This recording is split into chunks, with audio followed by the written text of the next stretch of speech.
What do you do, baby? NBA in-season tournament, round one. Are we calling it round one, match day one, day one? What is it? I have no idea.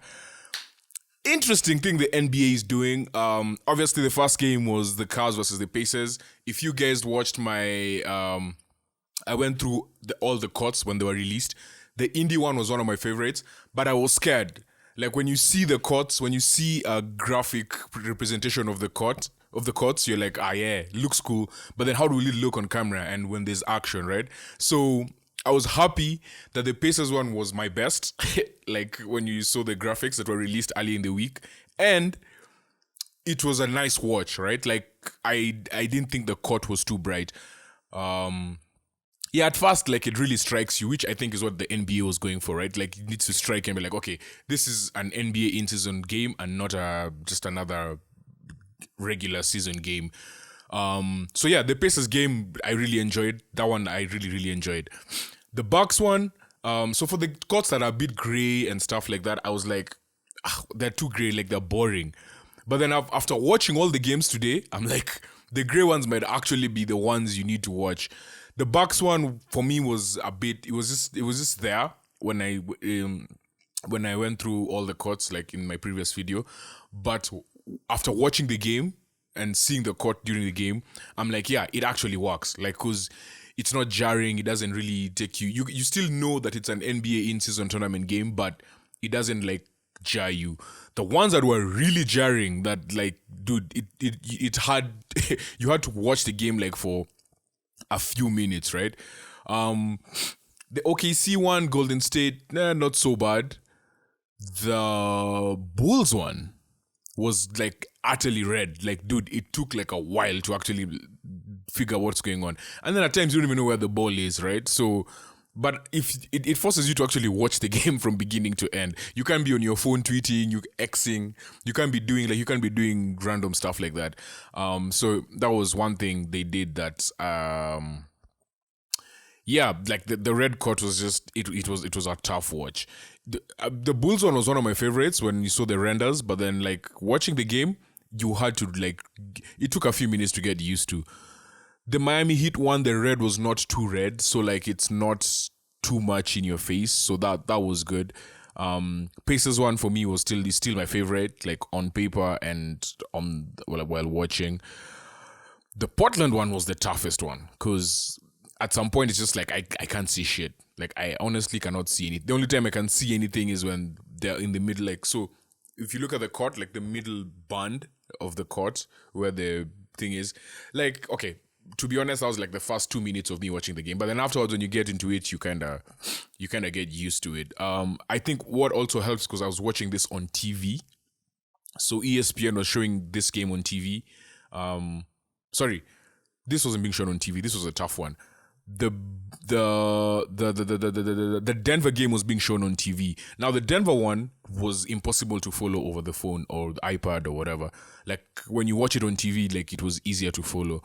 I guess after, again, same thing. After 2-3 minutes, you kind of get used to it and you actually have to follow the ball. And yeah, it becomes easy after that. So for this one, for the Denver one, it looked really good, especially replays and stuff like looks really, really nice. But following it on your phone was a bit difficult. It was a bit tough. On TV, it was fairly okay.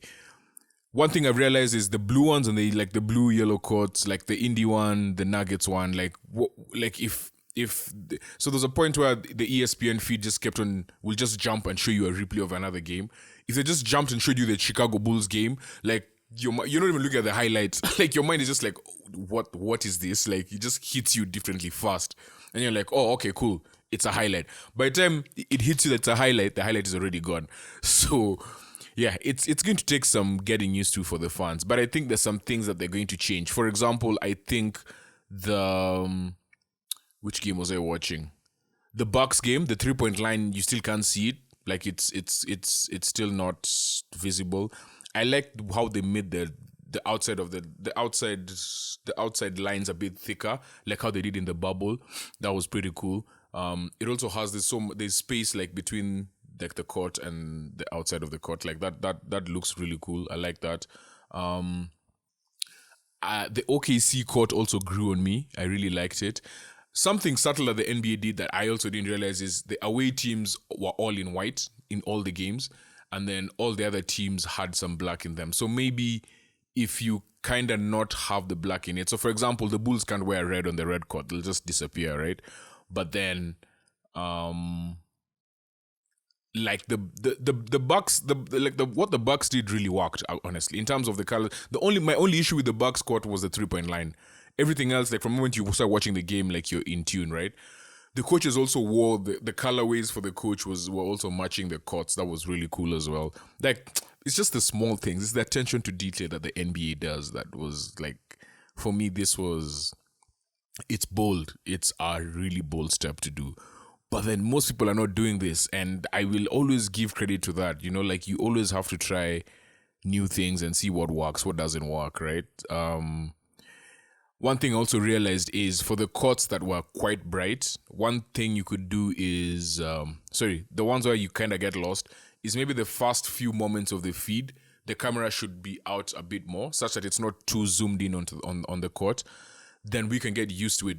When you can see the bigger picture, it's a bit easier to follow the game. But if it's just zoomed in and the whole screen is just red, you're just like, okay, what's going on, So I think they did that a lot with the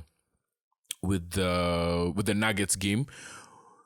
So with the Nuggets game, at times the screen would just come out and then you'd see the entire picture, and then let's say Jamal Murray was about to get to the basket, or anyone is about to get the basket, it kind of zooms in. So that was, I know it's a bit more of work for the cameraman, but it made a big difference to me. To me personally, it made a big difference. Again, the Pacers court for me is still the best one. Like I'm now curious to see how the Jazz one looks on screen.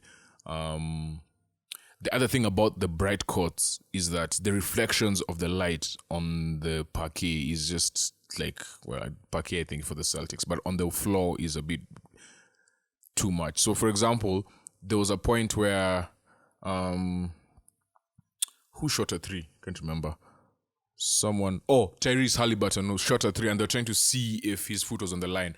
But because of the brightness of the court, like the light was hitting the court on a very weird angle, so you couldn't really see it properly, but you could see it if they finally got the decision right. But then it's just like those small things. Like I don't know how we're going to do it. Like the reflection off the court is something that you can't help. I guess just having different angles. But yeah, all in all, I think for the first round of games, like it was. I really loved it. Honestly, I loved it. It is 8 a.m. I have watched all the games. The last game just ended like 20 minutes ago. That was the Blazers and the Blazers and who? And Memphis, who are 0-6, by the way. But that's a story for our next video. But yeah, I really like what the NBA is doing. I am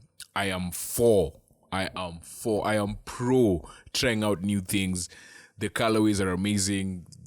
I've been trying to do many of these things on box to box anyway with design and stuff. So I really enjoy it. I enjoy seeing bold colors in sports.